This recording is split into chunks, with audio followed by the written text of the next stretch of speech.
Buenas, bienvenidos a un nuevo vídeo del consultorio de Keicha. Ya sabéis que voy contestando las preguntas de cada consultorio que me dejáis siempre abajo en las preguntas, pero bueno, también vamos a aprovechar para cualquier otra pregunta que se haga en cualquier otro vídeo, pues la voy incluyendo y así vamos contestándolas así, añadiendo un poquito más de contenido a las preguntas, que unas veces son más y otras veces son menos, ¿vale? Bueno, os dejo de fondo de imagen una composición que he hecho pasando un ratillo con un Juniper chinensis, un el Ficus Keisha, que ya sabéis que es Bar David, que es el que hemos hablado en el vídeo de la semana pasada. Y nada, un rato de entretenimiento, juntando unas mesitas, unos árboles y pasándolo bien, ¿no? Qué mejor exposición siempre que hacerlo con nosotros mismos y disfrutándolo en nuestro jardín, ¿vale? Entonces, bueno, por variar un poquito, pues ya no hay imágenes de jardín, sino que vamos a poner un poquito de esta composición.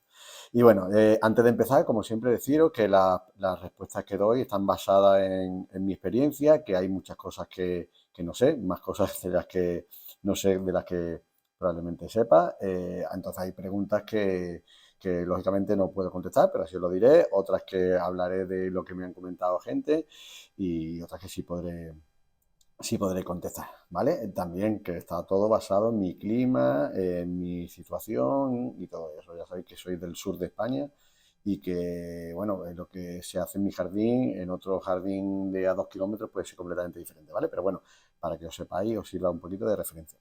Bueno, comenzamos ya con las preguntas, que hoy empezamos con la pregunta de Cano Lázaro, que dice, ostras, parece un CAE de Japo, perdón, ostras, parece un CAE de Japo de excelente calidad. ¿Dónde puedo conseguir esta variedad? En Córdoba se tiene que dar de lujo. Bueno, gracias primero por la pregunta. Esta se hace referencia al vídeo que hice sobre el Ficus Keisha, que ya sabéis que es el Ficus Bar Baby, en el que bueno, he trabajado desde prácticamente un plantón y ahí tenéis la evolución. Entonces, Cano, pues, ¿dónde se puede conseguir? Pues ya hay bastantes sitios donde se pueden conseguir esta especie. En un primer momento era súper complicado, prácticamente era más que lo tenía yo y un par de personas más, y ahora está un poquito más difundido. Yo antiguamente las vendía y ahora ya no lo vendo porque es un rollo tener que estar enviando. Ha habido un par de veces que los paquetes han llegado destrozados, he tenido que volver a enviar más plantones y no es por el envío de nuevo, sino porque otra vez volvieron a llegar destrozados y entonces pues mira, llevé un mal rato y ya no mando plantones. Ya el que quiera tiene que pasarse por aquí cuando es época de esqueje, ¿vale? Así que nada, yo creo que en Córdoba sí se tiene que dar bien, protegiendo un poquito del frío cordobés, pero bueno, poco más. Ya sabes, el único problema que vas a tener en invierno como cualquier otro fico. Eh, Tirantio Blanc. ¿Cómo es? A ver, que no voy a parar. Tirantio Blanc. La verdad es que hay algunos nombres que es complicado. Vale, pues nos hace la siguiente pregunta, que es una pregunta. ¿Siempre lo has tenido en macetas así de pequeñas? También hacemos referencia al Ficus Bar Baby. Y no, vamos, siempre está en maceta pequeña. Cuando lo tengo recién esquejado, lo tengo en macetitas pequeñitas. Una vez que he conseguido raíces, que viene a ser en 4 o 5 meses, lo paso ya a una maceta, un contenedor un pelín más grande, pero no mucho más grande. Creo que el que lo uso tiene unos 12 centímetros de diámetro y de altura tendrá unos 7 8 centímetros. Y luego ya, una vez que tengo el tamaño del tronco, eso hay un vídeo del canal en el que lo voy explicando el proceso. Una vez que tengo ya el tamaño más o menos del tronco, o sea, no más o menos, no el definitivo, sino aproximadamente 3/4 partes del grosor que quiero conseguir, pues ya directamente lo paso a maceta pequeña y empiezo a formar la ramificación en maceta pequeña. Si intentas formar este árbol con la fuerza que tiene y con las características que tiene en una maceta mucho más grande, al final vas a tener un ficus completamente normal, que no se va a diferenciar en otro ficus, con ramificaciones que pueden ser más toscas, falto de naturalidad y de sensibilidad sobre todo, ¿vale? O sea que yo siempre digo que una vez que tengamos el tronco más o menos definido, formado, a la hora de empezar con las ramas, pasamos a macetas pequeñas. Ya luego cada uno pues lo hará según su criterio. Señor Caramelito, a ver, nos pregunta, ¿crees que en Madrid se podría tener? Pues en Madrid, pues bueno, nunca he cultivado ficus en Madrid, no sé cómo se dará. imagino que hay ficus, lógicamente tiene que haber ficus, y los compañeros, pues en el momento en que las temperaturas empiezan a bajar y tenemos mínimas de 8, 9, 7 grados, pues ya directamente tienes que protegerlo. No sé cómo los protegeréis, hay personas que tienen invernaderos fríos, o sea, lo que tienes que intentar es procurar que la temperatura nunca te baje de 7, 8 grados. De esa manera el ficus va a ir bien, se va a parar, lógicamente, pero aquí también en el sur también se paran o a veces ralentizan solamente el crecimiento, pero es cuando llegan a esa temperatura y luego el resto del año yo creo que va bien. El tema es que vas a tener que adaptar tu cultivo a ese tipo en invierno para que este árbol vaya bien. Y luego, pues nada, si te animas, pues ya nos vas contando a ver qué tal la experiencia en Madrid con este tipo de árboles. Pero bueno, yo siempre digo que igual que yo no puedo tener pino silvestre y ya me he conformado y ya lo he asumido, pues, pues esto es un tema a valorar por ti. Si quieres esforzarte para darle los cuidados y el cultivo necesario en Madrid en invierno, o si no te arriesgas a ese tipo de cosillas, ¿vale? Siguiente pregunta. Carlos, a ver, Carlos Maganto Garrido. Buenas, Keisha. Muchas gracias por compartir tu sabiduría. Bueno, yo sabiduría no, yo lo que comparto es, muchas gracias por tu comentario, pero lo que comparto es mi experiencia, que es fruto de muchos años con el bonsai, fallando mucho, siguiendo a gente y que luego he visto que no tendría que haberla seguido, aprendiendo cosas por mí mismo, aprendiendo cosas con otra gente y adaptando un poquito. Entonces, sabiduría no solamente lo que he conseguido aprender, pues lo cuento. Hay gente que le valdrá y otra gente pues que no le va a valer o incluso pensará que son chalaura lo que digo. Pero bueno, cada uno tiene los árboles que tiene y vosotros tenéis que seguir siempre los consejos de cuando veáis un árbol o un jardín con una serie de árboles que os gustan, pues seguid los consejos de esa persona. Si os gustan otro tipo de árboles y los veis en otra persona, pues seguid los consejos de esa otra persona, ¿vale? Los árboles es el mejor espejo en el que nos podemos reflejar, ¿vale? Bueno, quería preguntarte qué tratamientos fitosanitarios preventivos aplicas a tu colección. ¿Aplicas alguno más aparte del líquido Jin? Por otro lado, ¿qué opinión tienes de las aplicaciones de aminoácidos y algas? Muchas gracias. Pues mira, yo en el tema fitosanitario sí he hecho y llevo el tema preventivo al día. ¿Por qué? Porque mira, en el tema de los insectos, cuando tú ves un bicho, le puedes aplicar el producto o cuando ves un efecto en un tema de insectos es prácticamente inmediato, o sea, cuando el bicho ataca lo ves en las hojas, lo ves donde sea, ¿no? Pero en el tema de los hongos no funciona así. O sea, cuando tú ya has visto los efectos del hongo, ya el hongo lleva trabajando un montón de tiempo y entonces ya normalmente vamos tarde. Entonces, claro, hay especies que se tardan mucho más. O sea, en un junípero, un pino, cuando te das cuenta ya el árbol está ya prácticamente listo o bastante complicado el tema de recuperarlo. Entonces, cuando tienes ya cierto nivel de árboles y quieres mantenerlo y quieres evitar preocupaciones y sobre todo en ciertos momentos en los que la característica del tiempo, porque bajan las temperaturas o suben, porque depende del tipo de hongo, ataca con tiempo más fresco o tiempo un poquito más caluroso, pero hay mucha humedad, o sea, depende de qué estación, reúne unas características del clima que hace propicio para la aparición de hongos. Pues entonces, en esos momentos es cuando yo aplico los preventivos, ¿vale? ¿Cuáles son fijos? El cobre, que normalmente lo he hecho en noviembre o por ahí, aplico cobre, foliar siempre, ¿vale? Entonces eso hace, bueno, que en esa época aquí en mi tierra, pues baja la temperatura, aumenta también la humedad y los hongos también están más operativos, menos horas de sol, más tiempo en el que el sustrato no se calienta y no se seca, y entonces pues los hongos están a gustito. Ahí aplico cobre, pues si hay algún tipo de hongo, esporas y tal, porque el cobre lo que hace es evitar la reproducción de las esporas, pues lo que estamos es fastidiando esa reproducción, ¿vale? Luego también suelo aplicar una vez Previcur. O sea, imagínate un cobre en noviembre y Previcur también en foliar. Todo foliar, salvo que vea que hay un árbol que puede tener alguna cosilla, alguna complicación o que vea que puede tener un hongo. Entonces sí aplico Previcur al suelo y verde. Vale, y lo aplico normalmente en diciembre, una época en la que aquí puede llover más en Málaga, y entonces pues aprovecho, sobre todo si veo que el tiempo va a ser, imaginaros una semana con nublado y lluvia, pues diciembre aplico Previcur y me quedo tranquilo.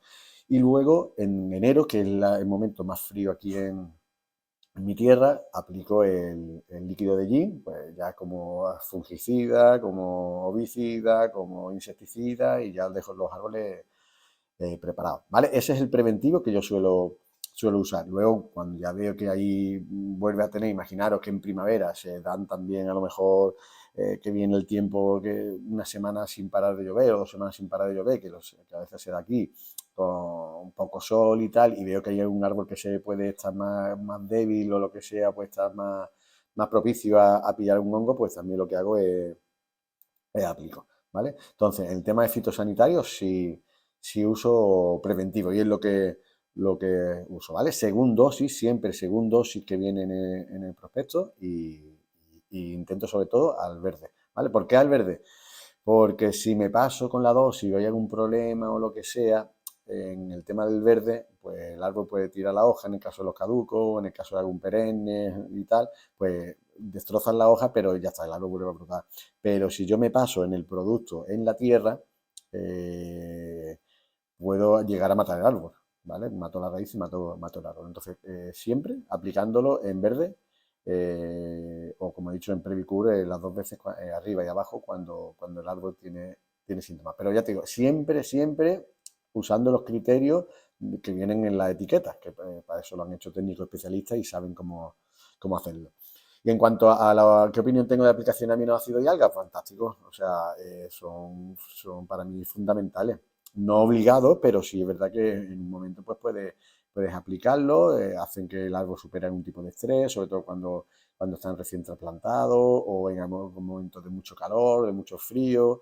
Entonces sí, es verdad que de vez en cuando no soy muy dado a estar todo el día aplicando, pero sí es verdad que un par de veces al año sí aplico aminoácidos y algas, ¿vale? Tampoco nada complicado, ¿eh? Son las que te encuentras en cualquier garden, que tú veas que va bien y poco más. De hecho, uso una que huele a perro mojado.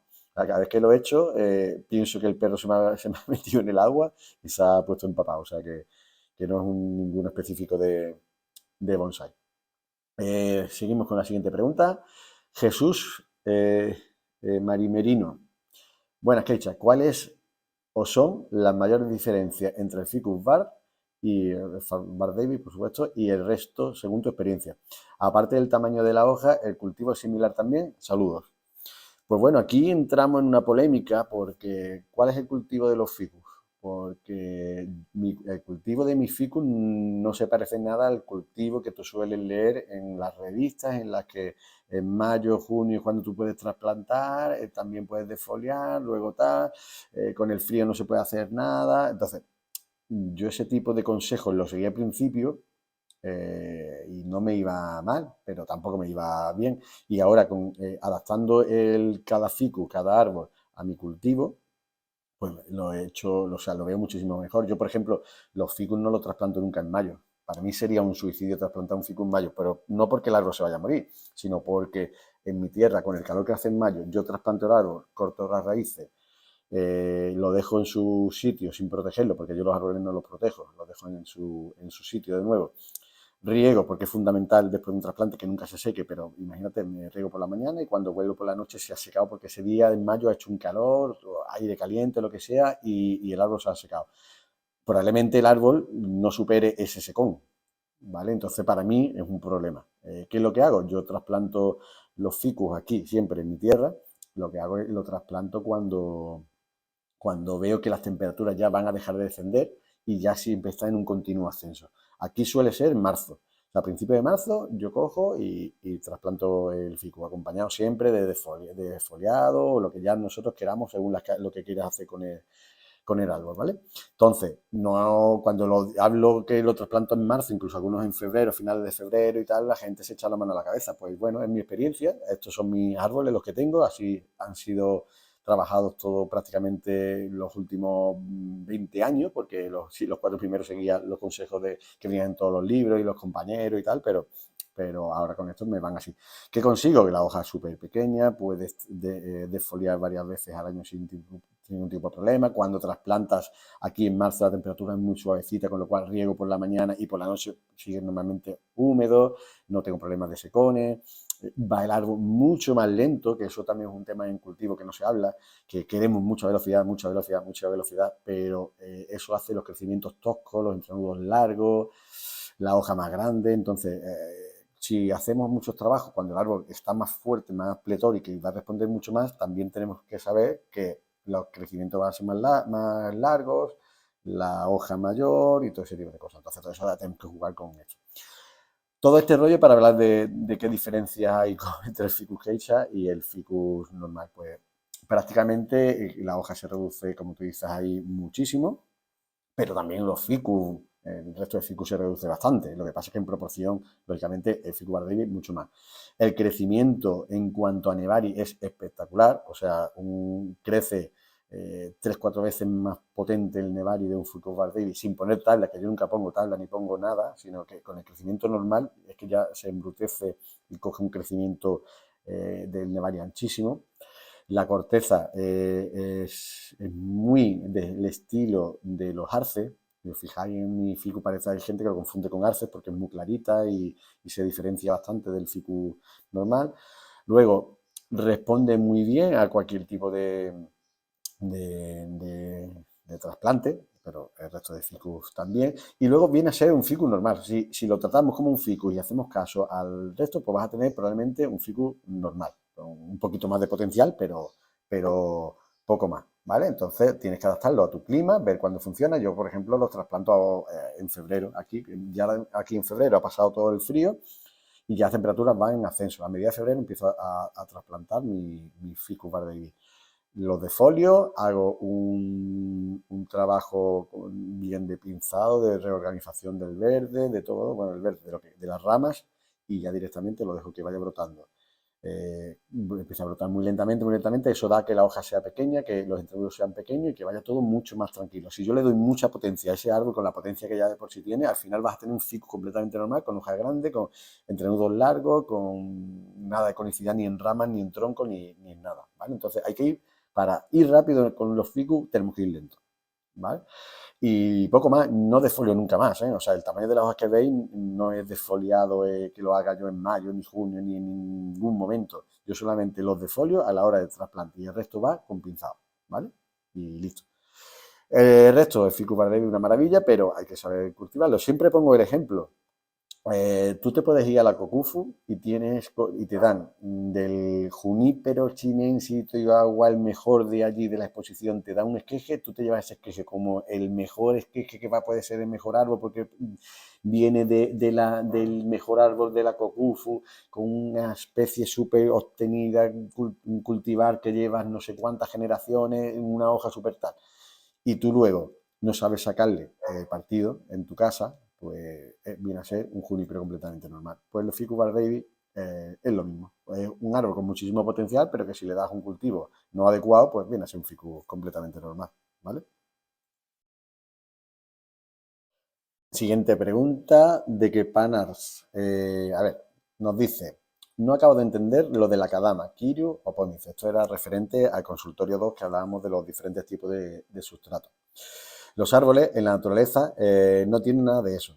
El otro día vi una colección de bonsáis con sustrato universal y estaban todos espectaculares.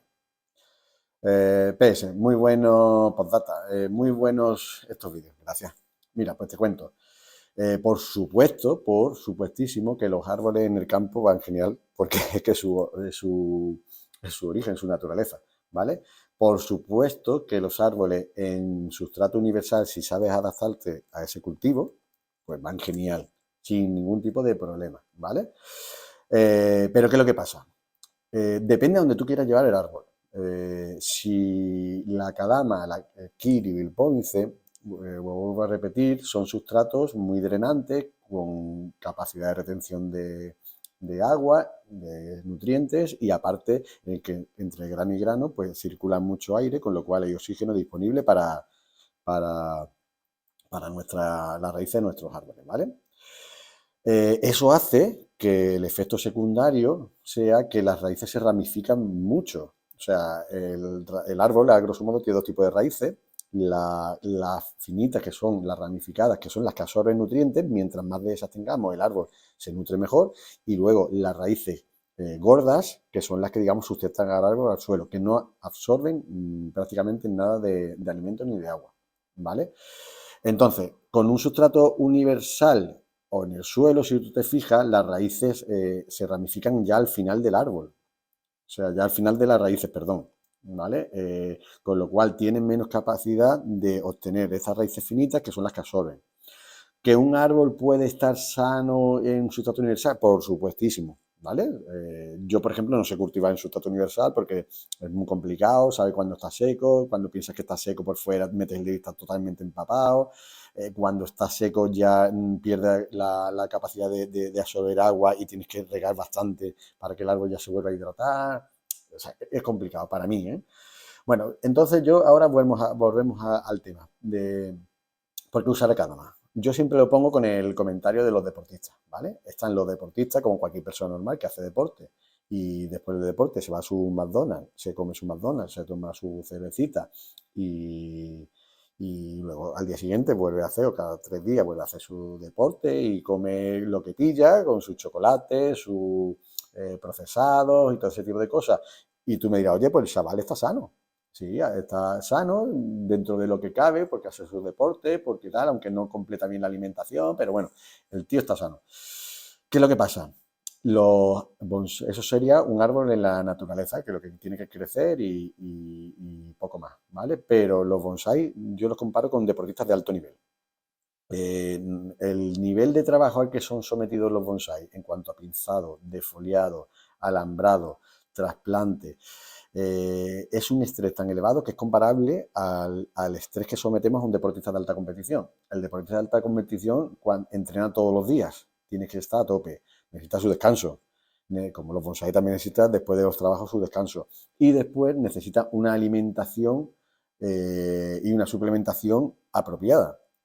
Si tú a un deportista de alto nivel le vas todos los días en el menú, al mediodía pizza y por la noche hamburguesa, pues probablemente seguirá rindiendo mejor que cualquier otro deportista, pero nunca va a llegar a optimizar al máximo su rendimiento.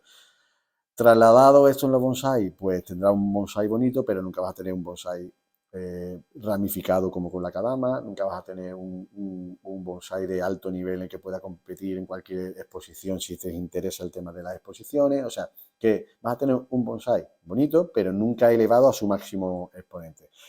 El tema de la kadama en el sustrato, no hay que olvidar que el verde es el reflejo de las raíces. Mientras más ramificadas están las raíces y más ordenadas están las raíces, el verde está mucho más ramificado, la ramificación es mucho más fina y está mucho más ordenada, ¿vale? Entonces, ¿que los árboles van perfectamente en cualquier sustrato? Por supuesto, porque los árboles, no faltándole el agua, no faltándole un sitio donde pueda las raíces buscarla y tú dándole el cultivo adecuado, que cuando le falte agua dársela y cuando tenga exceso de agua no dársela y cuando le falte agua no dárselo, el árbol va a crecer igual. El tema es hasta dónde quieres llevar tú a ese árbol. Al máximo nivel necesitamos otro tipo de sustrato, igual que otro tipo de abonado, igual que otro tipo de cultivo, igual que otro tipo de cosas, ¿vale? Bueno, espero haberte resuelto la duda. Ya te digo, que van bien en cualquier árbol. El tema es dónde queremos llevarlo. Seguimos con más preguntitas. A ver, esta es referente al consultorio que hice número 1, que dice, ¿y en el sustrato humus de lombriz qué te parece? Francisco Salinas es el que nos hace esta preguntilla, ¿vale? Vuelvo a repetir lo mismo, Francisco. Me parece fantástico quien lo quiera usar, quien se adapta a ese tipo de sustrato y todo ese tipo de cosas. Yo, para cultivar correctamente mis árboles, llevarlo al máximo esplendor, necesito un sustrato drenante, que el humo de lombriz no es drenante, y sobre todo aireado, que el humo de lombriz es aireado, pero no tanto como la cadama, ¿vale? Entonces, si tú consigues cultivarlo en ese tipo de sustrato, muy bien. Yo a todo el mundo le doy como consejo que si tú quieres llevar al máximo esplendor a tu bonsai y dedicarte a tener una buena colección, que la optimices, que disfrutes mucho, que no tengas ningún tipo de problema, que el cultivo sea mucho más sencillo, porque a veces pensamos que un humus de lombriz o el universal te va a facilitar el cultivo y lo que te hace es complicarlo. De hecho, cuando llega un árbol que lo compras en un vivero, en un sustrato de estos malos que vienen, es el mayor problema y por lo que se suelen morir los árboles, porque tienen ese tipo de sustrato que al final acaban asfixiando las raíces. Pero es que ese árbol ha estado en el vivero perfectamente. ¿Por qué? Porque se le da un cultivo apropiado a ese tipo de sustrato. Cuando lo traes en tu casa, a tu casa ya no recibe ese tipo de cultivo adaptado a ese tipo de sustrato. Entonces es bastante más complicado. Yo, cada uno que haga lo que quiera, lógicamente, tiene sus árboles y los disfruta como los tenga, pero yo soy de los que piensa que el sustrato tiene que ser a base de acadama, hoy por hoy, mezclado con otro tipo de sustrato, pero que sean también drenantes. Por el tema que siempre digo, que oxigene y que entre aire y tal, ¿vale? Pero haberte resuelto la duda. Siguiente pregunta. Nos la hace Fernando González, que nos dice, buenas noches. ¿Podrías comentar si hay alguna manera de fomentar o retener la corteza craquelada que, por ejemplo, se forma en los acebuches? Tengo un acebuche que es muy viejo y a veces se desprenden trozos de corteza muy abotonada y me da casi un ataque. Por otro lado, y esto da para mucho, soy ferviente de abonos sólidos de liberación lenta. Bueno, voy a hablar la primera parte y así no mezclamos, ¿vale? Que habla del tema de la corteza. Pues Fernando, ese es el mayor problema que tienen los aficionados al bonsai, que tienen árboles con ese tipo de corteza. Que la corteza se va desprendiendo, fruto por el crecimiento que le das al árbol, va creciendo el tronco y lógicamente esa corteza no crece. Con lo cual, cuando hay un crecimiento debajo de esa corteza, se va desprendiendo. Pero en el bonsai, todo es maquillaje. De hecho, estoy a punto de subir un vídeo en el que se habla de los artificios del bonsai, de todo lo que se hace, que es mentira, que son cosas artificiales, pero que se hace para que el bonsai siga teniendo ese esplendor y expresando esa antigüedad, ¿no?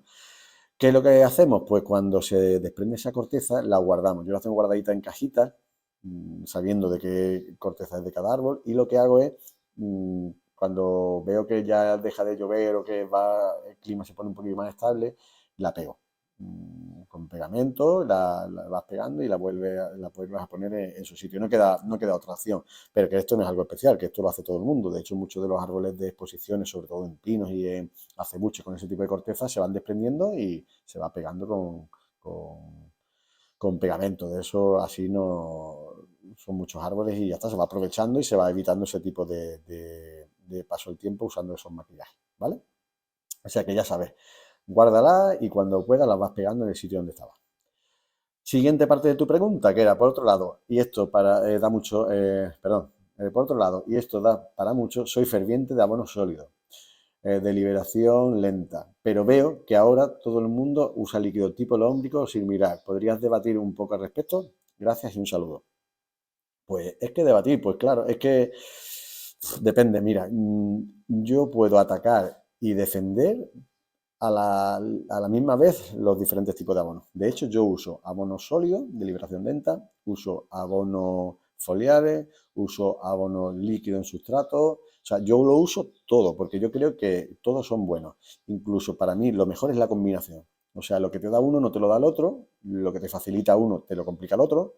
Entonces, la combinación, dependiendo del momento y tu situación, eh, es lo mejor, ¿vale? O sea, combinarlo. Que no, todos tienen sus ventajas y sus inconvenientes, ¿vale? Ya te digo, yo uso una combinación de todo, un momento en los que uso abonos líquidos, otros momentos en los que uso abonos sólidos y otras veces en las que hago las dos cosas. ¿Ventajas e inconvenientes? Pues son muchísimas, tengo vídeos también de eso, pero bueno, para mí el abono sólido tiene muchísimas ventajas porque es muy, muy fácil de usar, lo pones una vez a cada mes y medio, con lo cual el trabajo se hace una sola vez, que ahí es verdad que abonos que se van disolviendo y van metiéndose en el sustrato y eso hace que luego tenga menos drenaje el sustrato, correcto, pero ya se ha solucionado eso metiendo el abono en las bolsitas de té o en la bolsita de organza y se soluciona ese tipo de problemas, ¿vale?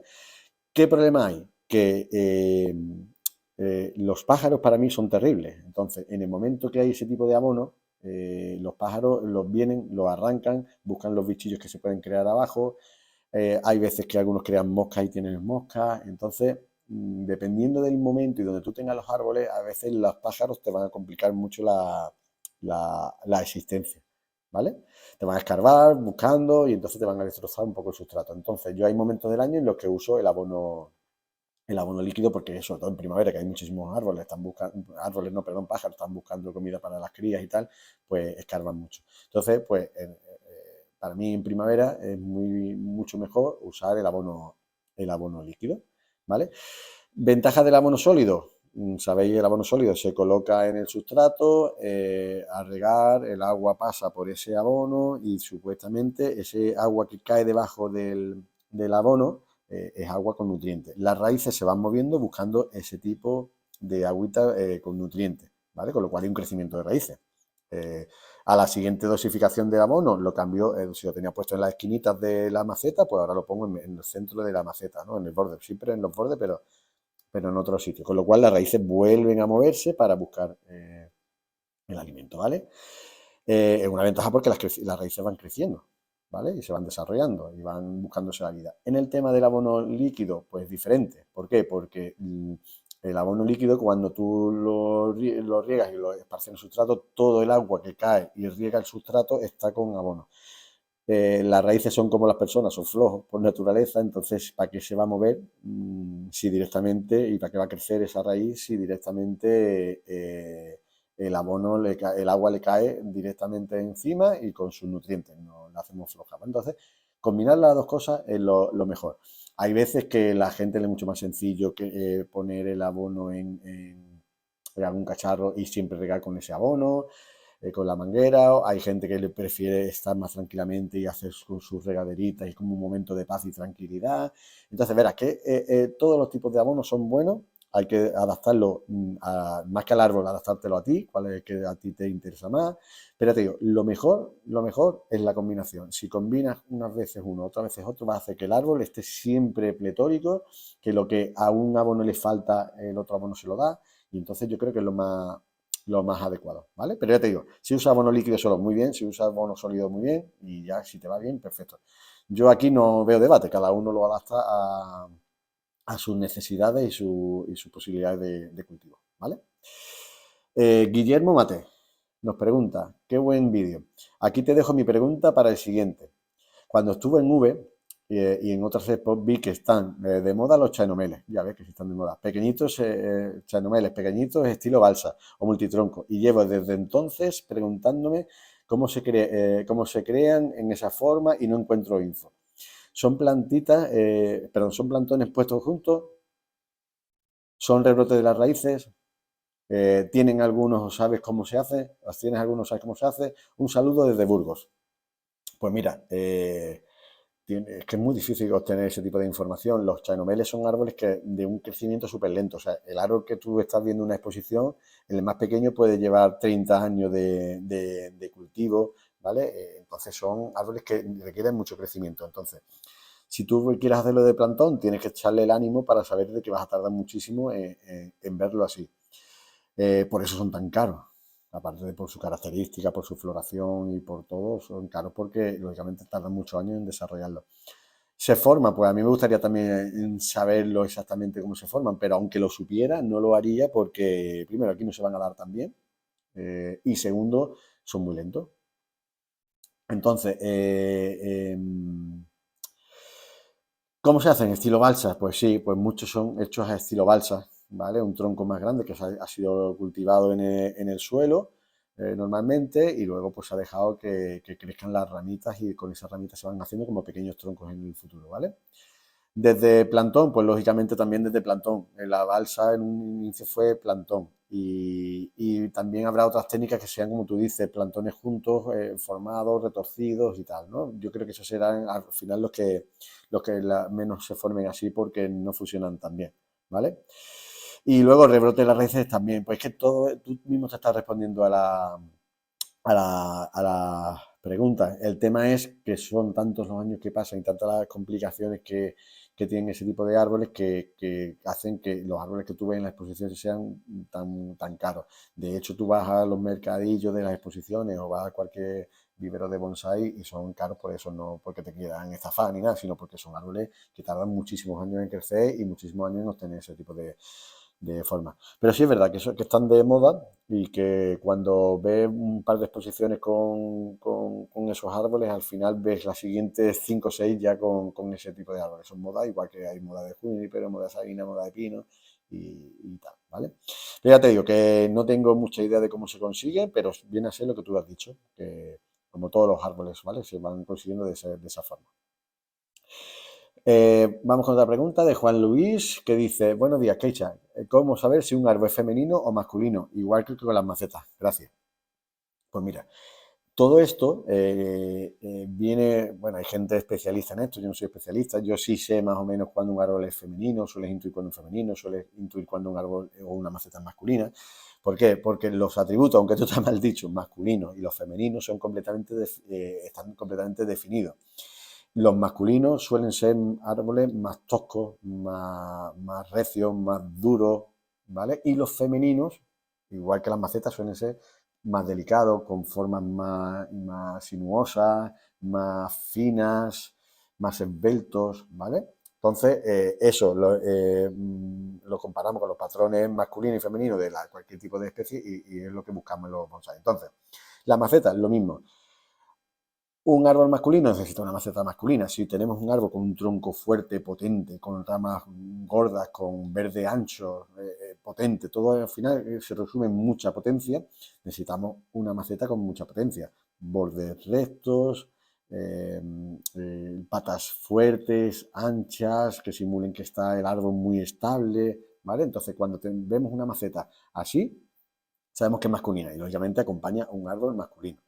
¿Y cómo es femenino? Pues mira, la mayor parte de los bunjines son femeninos, habrá algunos que sean menos femeninos, pero casi todos son femeninos. Y eso va acompañada por macetas delicadas, normalmente redondeadas, bajas, con forma suave, patas muy elegantes, muy finas, todo muy delicado y todo muy estéticamente, no sé cómo decirlo, femenino, ¿vale? Son cosas delicadas, elegantes y es lo que te puedo decir. Son, ya te digo, buscas árboles con más altos, más esbeltos, con muchas curvitas muy delicadas, que no sean toscas, ¿vale? Y esos son árboles femeninos, ¿vale? Voy a intentar poner algunas fotos de estos tipos de árboles para que tú los vayas viendo, ¿vale? Y bueno, ya nos queda una última pregunta, que es de mi buen amigo Juan Antonio de Madrid, que nos hace una pregunta referente al vídeo previo a este que le pasa a mi Ficus Keisha, Ficus Bardavi, y que no tiene nada que ver con el Ficus, pero sí una cosa que hablamos en persona que le pasaba a él, en que estaba preocupado. Y la verdad es que, claro, yo voy a comentar lo que creo yo que puede ser, pero claro, teniendo en cuenta que es un árbol que aunque lo controlo bastante bien, lo controlo en mi tierra. No sé cómo reacciona en otra tierra, ¿vale? Pero bueno, ¿qué es lo que le pasa? Bueno, me dice, Juan Antonio nos dice, hola Salva, gracias por el vídeo. Muy interesante. Gracias, tío. Quería hacerte una pregunta. Ya sabes que vivo en la Sierra de Madrid y este año he tenido ese mismo comportamiento de pérdida de hojas con los acebuches. Ya digo que esto fue que me lo comentó él también, que le pasaba que los acebuches suyos empiezan a perder hojas en invierno y le entra siempre un poquillo de sutillo, ¿no? Como es normal. Aunque los tengo protegidos bajo un cobertizo y no piña la helada, este año las temperaturas nocturnas han bajado bastante y estoy pensando si podría ser porque reaccionan como tu ficus, perdiendo muchas hojas, aunque no todas, como si fueran semicaducos. ¿Se te ha dado el caso? ¿Crees que podría ser? Pues mira, te voy a decir una cosa, nunca se me ha dado el caso, no sé cómo reaccionan los acebuches ante el frío de la Sierra de Madrid, pero mira, es lo más normal. Puede pasarte si el árbol luego se desarrolla, porque claro, es que depende, si tu árbol tira la hoja con el frío y luego el resto de año eh, no reacciona como tiene que reaccionar, sino sigue débil, pues puede ser un problema fúngico, ¿no? Porque el árbol tiene algo que encima cuando llega el momento de frío, que lógicamente con el frío se riega menos, el sustrato está más tiempo mojado, entonces el hongo puede atacar un poquito más, pero si el árbol reacciona bien, pues puede ser que ante ese frío el árbol responda tirando probablemente la hoja vieja, la tire, porque el árbol se ve como más atacado por la inclemencia del tiempo y ¿qué hace? Pues tira las hojas que menos le sirven.